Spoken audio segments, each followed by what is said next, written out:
রাজের জয় হোক। সৌভাগ্য দর্পণের সকল দর্শককে অনেক অনেক স্বাগত।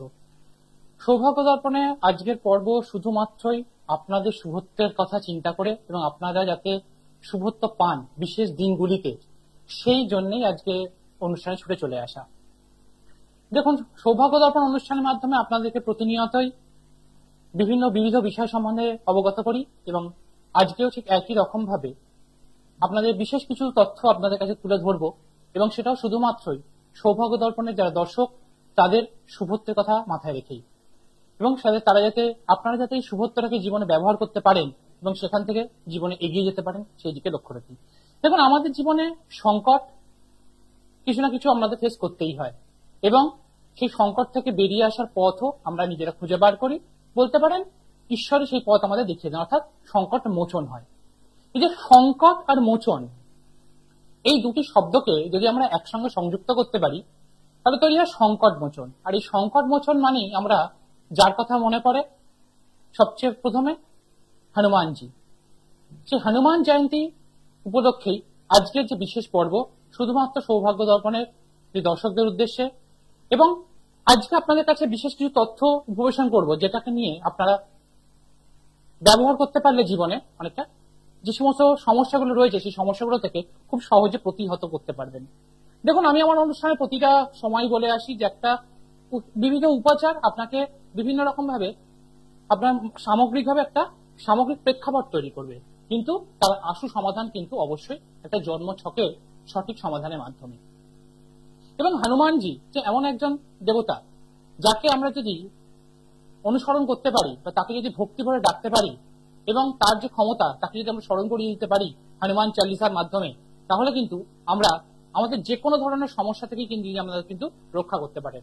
যেমন আমাদের শারীরিক অসুস্থতা, যেমন আমাদের অসফলতা, যেমন আমাদের বিবিধ বিষয় থেকে আটকে যাওয়া, সব বিষয়ে কিন্তু তিনি আমাদেরকে রক্ষা করতে পারেন। তো আজকে সেই জন্যই হনুমান জয়ন্তী উপলক্ষে আজকে বিশেষ পর্ব হনুমানজিকে নিয়ে। দেখুন, হনুমান জয়ন্তীর বিশেষ যে দিনটি, এই দিনটিতে এবং এই বছর হনুমান জয়ন্তী কিন্তু মঙ্গলবার পড়েছে, যার ফলে এই দিনটা কিন্তু খুব গুরুত্বপূর্ণ।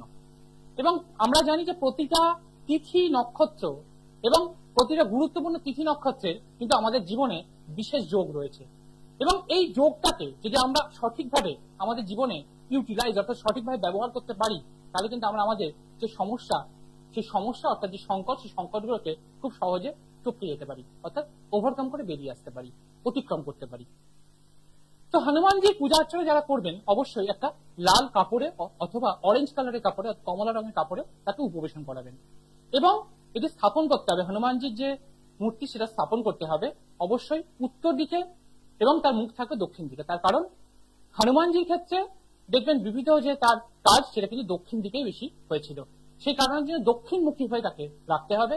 কিন্তু বেডরুমে কোনো হনুমানজির ছবি কিন্তু রাখা যাবে না। তার সামনে একটা হনুমান জয়ন্তীর দিন অবশ্যই একটা প্রদীপ জ্বালাবেন এবং সেটা অবশ্যই ঘিয়ে প্রদীপ হতে হবে। যদি ঘিয়ে সম্ভব না হয় তাহলে চামেলির তেলের একটা প্রদীপ অথবা সরষের তেলের প্রদীপ। ফার্স্ট অফ অল আমাদের প্রদীপ জ্বালাতে হবে এবং সেই প্রদীপটা অবশ্যই হতে হবে এবং সেই প্রদীপটা ঘিয়ে প্রদীপ হতে হবে। যারা শারীরিক অসুস্থতা নিয়ে ফেস করছেন, সেই শারীরিক অসুস্থতা যারা ফেস করছেন তাদের ক্ষেত্রে অবশ্যই বলবো যে চারমুখী আটার প্রদীপ করবেন এবং এই চারমুখী আটার প্রদীপের মধ্যে দুটি লবঙ্গ দেবেন এবং প্রদীপটা বসানোর আগে, যে কোনো প্রদীপ বসানোর আগে অবশ্যই একটু আতপ চাল এবং তার মধ্যে আতপ চাল দিয়ে তারপর বসাবেন। তার কারণ আমাদের হিন্দু রীতি অনুযায়ী কোন প্রদীপ বসাতে গেলে তার উপরে আগে তাকে কিছু উপরে উপবেশন করাতে হয়, তো সেই জন্য এখানে আতপ চাল দিয়ে তারপর তাকে উপবেশন করাতে হবে। তা আমরা আমাদের প্রথম বন্ধুকে নিয়ে আমরা আলোচনায় ঢুকবো, ফিরে আসবো। হ্যালো, কে বলছেন, কোথা থেকে বলছেন? টালিগঞ্জ গড়িয়া বলছেন। অর্পণ সেনগুপ্ত। নমস্কার দাদা আপনাকে। নমস্কার। সকাল 7:19। আগে জন্ম তারিখ একটু ধীরে ধীরে জন্ম তারিখ বলুন আগে। 14 সেপ্টেম্বর 1900 কত? 2009। 14 সেপ্টেম্বর 2009। সকাল 7:19। জন্মস্থান কলকাতা। আবার রিপিট করছি, 14 সেপ্টেম্বর 2009, সকাল 7:24, 7:19, 7:19 AM, তাই তো? হ্যাঁ। কতদিন ধরে সৌভাগ্য দর্পণ দেখছেন? কতদিন সৌভাগ্য দর্পণ দেখছেন? অনেকদিন ধরে দেখছি, কিন্তু লাইভ পাচ্ছেও পাইনি। কেমন লাগছে? আমি তো জীবনে এই আপনাকে ফোনটা করলাম। অসংখ্য মানুষ তো ফোন করে, সেই কারণের জন্যই তো সবসময় পাওয়া যায় না। এই যে আজকে পেয়ে গেলেন, ধন্যবাদ আপনাকে। এটা আমাকে ধন্যবাদ দরকার নেই। আপনি যে আমাকে ফোন করে পেয়েছেন এবং আপনি যে বারবার ধরে চেষ্টা করে পেয়েছেন, এটাই সবচেয়ে বড় ব্যাপার। এবং এখানে একটা ঈশ্বরের কিন্তু যোগ তৈরি হয়ে গেল। দেখুন, এখানে আমরা যা পাচ্ছি, ছেলে খুব ক্যালকুলেটিভ, সন্তান খুব ক্যালকুলেটিভ, এবং এখানে লগ্ন পাওয়া গেছে হস্তা নক্ষত্রে এবং চন্দ্র পাওয়া গেছে পুনর্বসু নক্ষত্রে, অর্থাৎ মিথুন রাশি, এবং সেটা মঙ্গল যুক্ত অবস্থায় বসে রয়েছে। রাশিতে মঙ্গল যুক্ত অবস্থায় বসে রয়েছে এবং এই যে লগ্ন পাওয়া গেছে কন্যা লগ্ন। লগ্নে বুধ এবং শনি একসঙ্গে অবস্থান করছে এবং এখানে রাহু নিচস্থ অবস্থায় অবস্থান করছে। রাহু এখানে বৃহস্পতির সঙ্গে, নিচস্থ বৃহস্পতির সঙ্গে অবস্থান করছে এবং শুক্র এখানে কেতুযুক্ত অবস্থায় বসে রয়েছে। অর্থাৎ এখানে প্রথম কথা বলবো যে ছেলের মধ্যে অনেক ট্যালেন্ট রয়েছে, অনেক চেষ্টা করে, কিন্তু নিজের ডিসিশনে সবসময় স্থির থাকতে পারে না এবং যে সিদ্ধান্তই নেয় বা যে কাজই করে তার কিছু পরে ওর মধ্যে একটা কনফিউশন তৈরি হয়। বর্তমান সময়ে যথেষ্ট রাগ জেদ এগুলো খুব যত দিন যাচ্ছে বেড়ে যাচ্ছে। কনফিডেন্স লেভেলের একটা সমস্যা কিন্তু ওর ক্ষেত্রে সবসময় ওকে ভোগ করতে হয়। হ্যালো, আচ্ছা, এখানে আর যা পাওয়া যাচ্ছে, যেগুলো যেগুলো বলছি সেগুলো একটু রেসপন্স করুন, ঠিক বলছি কিনা? হ্যালো, হ্যাঁ, যেগুলো বললাম সেগুলো কি সঠিক? এখানে যা পাওয়া যাচ্ছে মোটামুটি 2009, মানে মোটামুটি বলা যায় যে 15 বছর বয়স, এবং এডুকেশন লাইফটা ঠিক যেভাবে চলা উচিত সেইভাবে চেষ্টা করা সত্ত্বেও প্রপার রেজাল্ট পাচ্ছে না। কনফিডেন্স লেভেলের ক্ষেত্রে একটা সমস্যা থেকে যাচ্ছে এবং তার সঙ্গে সঙ্গে যতটা পরিশ্রম করে সেই পরিশ্রমের ফল কিন্তু সঠিকভাবে আসতে চায় না। একাদশ স্থানে কেতু এবং এই একাদশস্থ কেতু অর্থাৎ এবং সে শুক্রযুক্ত, অর্থাৎ এই জায়গাটা খুব ইম্পর্টেন্ট। বন্ধু বান্ধবের দ্বারা একটু বিপথে চলে যাওয়ার সম্ভাবনা কিন্তু থাকছে এবং বন্ধু বান্ধবের থেকে যতটা পরিমাণ হেল্প পাওয়ার দরকার ও সবার জন্য যতটা করে সেই অনুযায়ী কিন্তু অন্যরা ওকে সেই গুরুত্ব দেয় না। কোন কোচিং ক্লাসে যদি কোনো নোটস মিস করে সেটা কিন্তু ও সবাইকে শেয়ার করে, কিন্তু ও যদি কোনো কিছু মিস করে সেটা কিন্তু সবাই ওকে শেয়ার করে না। একটু শেয়ার করবেন আপনি। এটা মূলত হচ্ছে ওর একাদশ স্থানের এই সমস্যা এবং বৃহস্পতি এখানে চতুর্থ স্থানে নিচস্থ অবস্থা বসে রয়েছে।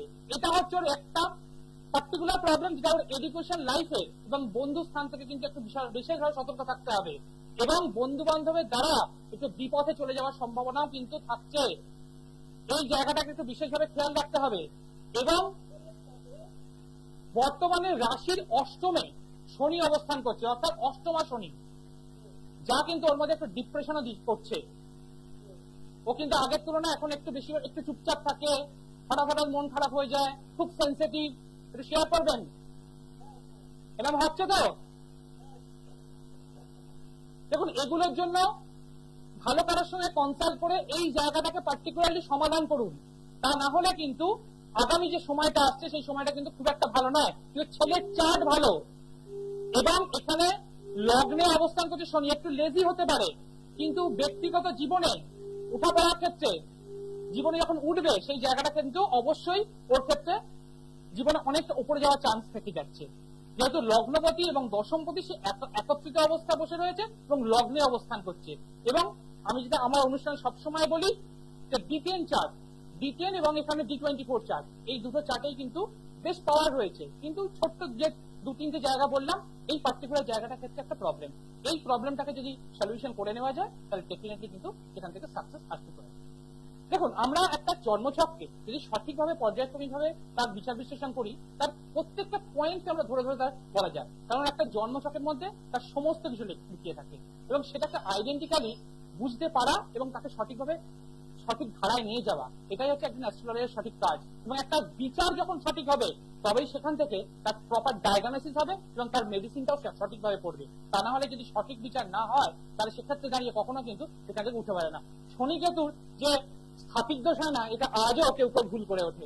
তো এই জায়গাগুলো একটু বুঝতে হবে যে বিচারের জায়গাটা খুব গুরুত্বপূর্ণ, যে কোথায় কোন জায়গাটাকে আমাদের ইমপ্লিকেশন করতে হবে, সেই ইমপ্লিকেশনের জায়গাটাও খুব ইম্পর্টেন্ট। তার কারণ প্রপার ইমপ্লিকেশন না হলে তার কাছে আপনি যত কোটি টাকা খরচ করেই আপনার রেমেডি করুন না কেন, সেখান থেকে কখনো ফলপ্রসূতা কখনো দিন আসতে পারে না। আমরা আমাদের দ্বিতীয় বন্ধুকে নিয়ে আমরা আমাদের আলোচনা ঠিক। হ্যালো, কে বলছেন, কোথা থেকে বলছেন? হ্যাঁ বলুন, কার সম্বন্ধে জানবেন? মেয়ের নাম?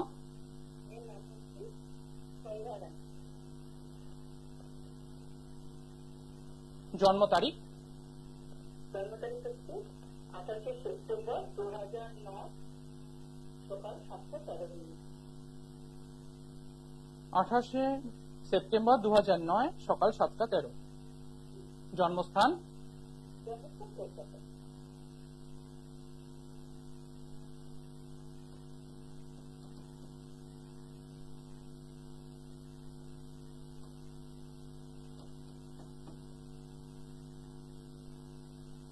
সৌভাগ্য দর্পণ কতদিন ধরে দেখছেন?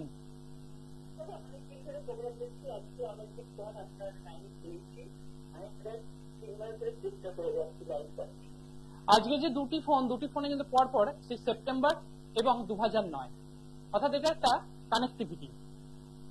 এবং এখানে যা বলা যায়, মেয়ে খুব আত্মকেন্দ্রিক, লগ্ন পাওয়া গেছে চিত্রা নক্ষত্রে। একই রকম ভাবে বলতে পারা যায় যে এর আগে যে কলার ছিলেন তার ক্ষেত্রেও কিন্তু চিত্রা নক্ষত্রে পাওয়া গিয়েছিল। এবং এখানে চন্দ্র পাওয়া গেছে উত্তরাষাঢ়া নক্ষত্রে। অর্থাৎ এখানে যা বলা যায়, মেয়ে খুব সেন্টিমেন্টাল, হাতের কাজ কিন্তু বেশ ভালো, কিন্তু কনফিডেন্সের লেভেলের একটা সমস্যা কিন্তু থেকে যাচ্ছে। এবং কনফিডেন্স লেভেলটা এখানে যা পাওয়া যাচ্ছে, লগ্ন পাওয়া গেছে তুলা লগ্ন এবং লগ্নপতি একাদশস্থ অবস্থায় বসে রয়েছে এবং দ্বাদশপতির সঙ্গে যুক্ত অবস্থায়। অর্থাৎ মানসিক চাপ, এই মানসিক চাপটা কিন্তু একটা ফ্যাক্টর। এবং এখানেও একই রকম ভাবে বৃহস্পতি নিচস্থ অবস্থায় বসে রয়েছে এবং সে চতুর্থ স্থানে বসে রয়েছে এবং চন্দ্রযুক্ত অবস্থায় বসে রয়েছে। এই জায়গাটা একটা প্রবলেম তৈরি করে দিল। অর্থাৎ এই যে নিচস্থ গ্রহটার সঙ্গে চন্দ্রের যোগ তৈরি হয়ে গেল, এর ফলে কনফিডেন্স লেভেলের একটা সমস্যা এবং তার সঙ্গে যতটা পরিমাণ পরিশ্রম করবে ব্যক্তিগত জীবনে তার আউটকাম রেজাল্ট আসার ক্ষেত্রে কিন্তু একটা সমস্যা থেকে যাচ্ছে। এবং পড়াশোনা যতটা পরিমাণ করে সেই পড়াশোনা সংক্রান্ত ইম্প্রুভাইজেশন কিন্তু সেই জায়গা থেকে ততটা রেজাল্ট কিন্তু আসে না। লগ্নের নবম স্থানে অবস্থান করছে মঙ্গল। এই মঙ্গল যখন নবম স্থানে অবস্থান করে জীবনটা অনেক সংঘর্ষময় হয়ে যাবে। আমি আমার প্র্যাকটিস লাইফে দেখেছি যে যাদের নবমে মঙ্গল থাকে তাদের ক্ষেত্রে কিন্তু ব্যক্তিগত জীবনে উঠাপড়া একটা বিশালভাবে চলতে থাকে। এবং চিত্রা নক্ষত্রের একটা বিশেষ গুরুত্ব, যে তাকে যতভাবেই আটকানোর চেষ্টা করা হোক না কেন সে প্রস্ফুটিত হবেই এবং এই প্রস্ফুটিত হবেই এবং এই প্রস্ফুটিত হওয়ার জন্য তাকে অনেকটা স্ট্রাগল করতে হয়। এবং এই জন্মছকে দ্বাদশ স্থানে রবি এবং শনি একসঙ্গে যোগ তৈরি করেছে এবং এই একাদশপতি দ্বাদশ স্থানে গিয়ে গেছে, এই জায়গাটা একটা প্রবলেম তৈরি করেছিল। এবং এই জন্মছকে রাজ্যকারী গ্রহ দ্বাদশ স্থানে, অর্থাৎ যতটা কাজ করবে তার আউটকাম রেজাল্ট আসার ক্ষেত্রে কিন্তু একটা সমস্যা কিন্তু এখানে থেকে যাচ্ছে। এবার আপনি বলুন। হ্যালো, আপনি বোধহয় খেয়াল করেন, একটু ভালো করে ইউটিউবটা সার্চ করে খুঁজে নিন, দেখতে পাবেন। সেখানে আমি প্রথমে উল্লেখ করেছি যে যতটা পরিমাণ পরিশ্রম করে সেই জায়গায় রেজাল্ট আসে না। এবং এখানে বৃহস্পতি নিচস্থ অবস্থায় এবং সে চন্দ্র এবং রাহুযুক্ত অবস্থা বসে রয়েছে। মেয়ের মুখস্থ জায়গাটা ভালো কিন্তু সে যথেষ্ট মনে রাখতে পারে না। যতটা পরিমাণ প্রেশার নিয়ে পরীক্ষার জন্য প্রিপারেশন নেয়, পরীক্ষায় গিয়ে সেই আউটকাম রেজাল্টটা পায় না। এর জন্য বলবো প্রত্যেক সপ্তাহে বুধবার দিন 5টি করে সবুজ লজেন্স কোন শিশুকে ওর হাত দিয়ে দান করার, এবং রবিবার দিন প্রত্যহ প্রতি রবিবার কাককে কিছু খাওয়াবেন, দেখবেন এখান থেকে কিছুটা ইম্প্রুভাইজেশন হবে। কিন্তু এই যে নিচস্থ বৃহস্পতি এবং এখানে চতুর্থ পঞ্চমপতি যে দ্বাদশস্থ অবস্থা বসে রয়েছে, এই প্রবলেমটাকে ভালো কারোর সঙ্গে কনসাল্ট করে এই জায়গাটাকে রেকটিফাই করুন। এই জায়গাটাকে প্রপারলি যদি রেকটিফাই করতে পারা যায় তাহলে এখান থেকে বেরিয়ে আসতে পারবেন। আশা করি বুঝতে পেরেছেন। শুনে কেমন লাগলো? খুব ভালো লাগলো দাদা, প্রোগ্রাম তো দেখি। শুনে যে এটা জাস্টিফাইড একটা আপনার কাছে তুলে ধরা হলো, যেটা বলা হলো এগুলোকে অনুসরণ করতে থাকুন এবং ভালো কারোর সঙ্গে কনসাল্ট করে পার্টিকুলার জায়গাটাকে সলভ করুন। মেয়ে কিন্তু অ্যাডমিনিস্ট্রেটিভ এরিয়াতে ভালো মতো করে ডমিনেট করার মতো এই চার্ট। এবং 2009 সাল, 15 বছর বয়স, একদম আইডেন্টিক্যাল টাইম। এবং এই সময়টাকে যদি ব্যবহার করা যায়, এর পরে মাধ্যমিক, উচ্চ মাধ্যমিক, এই প্রপার টাইমটাকে যদি আমাদের যারা ছাত্রছাত্রীরা রয়েছে এই প্রপার টাইমটাকে যদি জীবনে ইনভেস্ট করতে পারা যায়, তাহলে কিন্তু জীবনের যে সমস্যা, সেই সমস্যাগুলো আগে থেকেই কিন্তু আমরা ট্যাকল করতে পারি, এটা প্রপারলি প্ল্যান করতে পারি এবং সেটাকে প্রতিহত করে জীবনে কিন্তু কেরিয়ারটাকে আমরা সুন্দরভাবে জীবনে প্রতিষ্ঠা করতে পারি। তা আমরা যে আলোচনায় ছিলাম যে হনুমানজিকে নিয়ে, আজকে আর কোনো ফোন নেব না। আমি এখানে বললাম যাদের ক্ষেত্রে শারীরিক ক্ষেত্রে অসুস্থতা, এই শারীরিক ক্ষেত্রে অসুস্থতা যাদের ক্ষেত্রে তাদের 4মুখী আটা প্রদীপ দেবেন এবং 2টি লবঙ্গ তার মধ্যে দেবেন।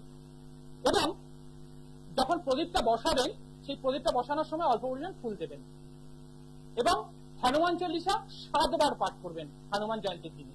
এবং এই দিন থেকে প্রত্যেকটা দিনে 2 বার এবং প্রত্যেক মঙ্গলবার দিনে 7 বার এটা পাঠ করতে হবে।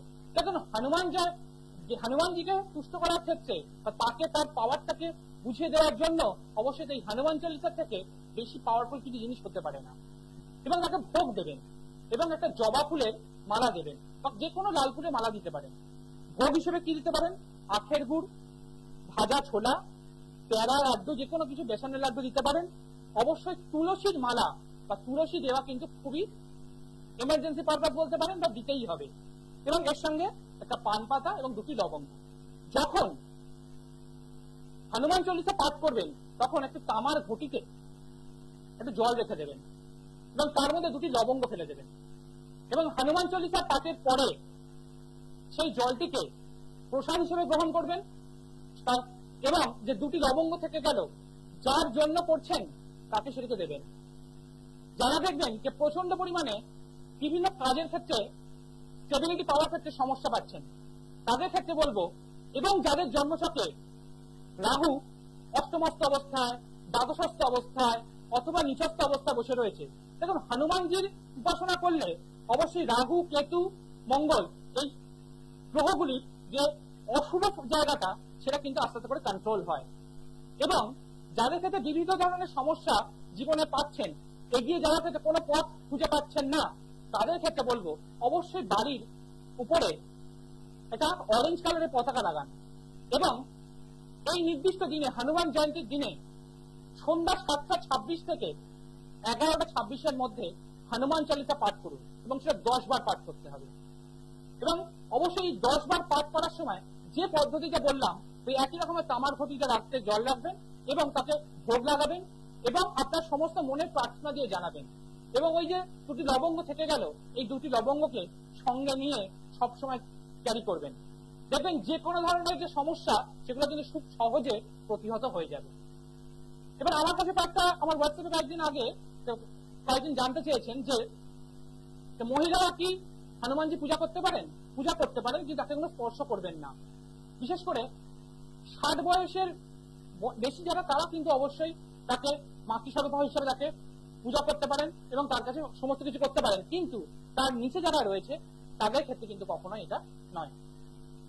এবং যারা ক্ষেত্রে দেখছেন অর্থনৈতিক ক্ষেত্রে স্টেবিলিটি আসার ক্ষেত্রে সমস্যা এবং জীবনে কনফিডেন্স লেভেলটা একটু প্রবলেম তৈরি করেছে, তাদের ক্ষেত্রে বলবো যখন হনুমান চালিসা পাঠ করবেন, এই হনুমান চালিসা পাঠ করার সঙ্গে সঙ্গে একটি হর্তকি ওর মধ্যে দেবেন এবং ওই 2টি লবঙ্গের একটি হর্তকিকে সঙ্গে রাখবেন এবং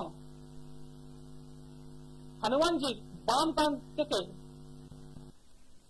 যে সিঁদুর হয় সেটিকে নিয়ে রোজ তিলক করবেন।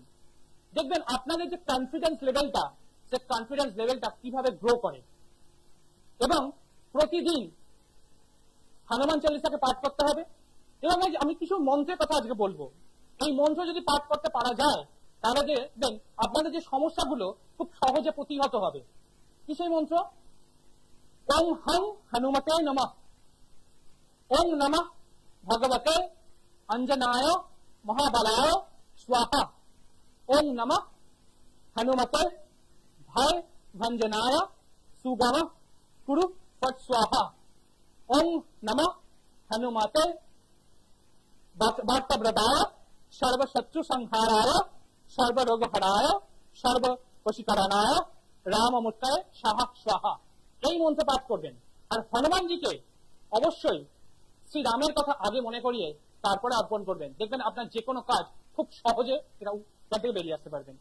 এই হনুমান জয়ন্তীর দিনে শ্রীরাম শ্রীরাম রাম রাম রাম রাম বলতে বলতে তাকে স্মরণ করবেন। দেখবেন এখান থেকে আপনারা কত রকমের যে আপনারা পজিটিভ ইউটিলাইজেশন পাবেন আপনারা নিজেরাও ভাবতে পারছেন না।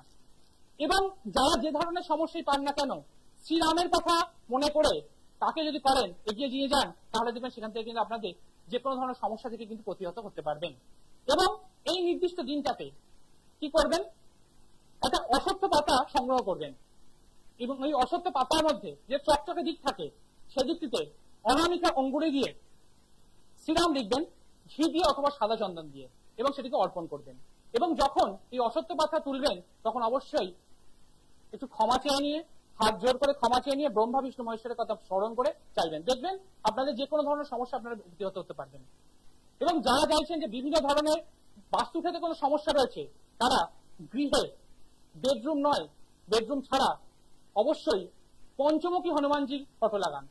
দেখবেন আপনাদের বাস্তু যে সমস্যা সেগুলো অনেকটা কন্ট্রোলড হয়ে যাবে। এবং তার সঙ্গে সঙ্গে যারা রোগগ্রস্ত অবস্থায় বিভিন্ন ধরনের সমস্যার মধ্যে কাজ করছেন তাদের ক্ষেত্রে বাঁ হাতে দেখবেন হনুমানজির গদা, আর এই যে হাতে দেখবেন যারা পর্বত তুলে নিয়ে যাচ্ছেন এবং তার মধ্যে যে ঔষধি রয়েছে সেই রকম ধরনের ফটো লাগান। দেখবেন অবশ্যই আপনাদের যে সমস্যাগুলো সেগুলো সহজে প্রতিহত হচ্ছে। এবং জীবনে যে এগোতে যাওয়ার ক্ষেত্রে যে বিভিন্ন ধরনের সমস্যাগুলো পাচ্ছেন সেগুলোর ক্ষেত্রে কিন্তু অবশ্যই পরিণত হয়ে বেরিয়ে আসতে পারবেন।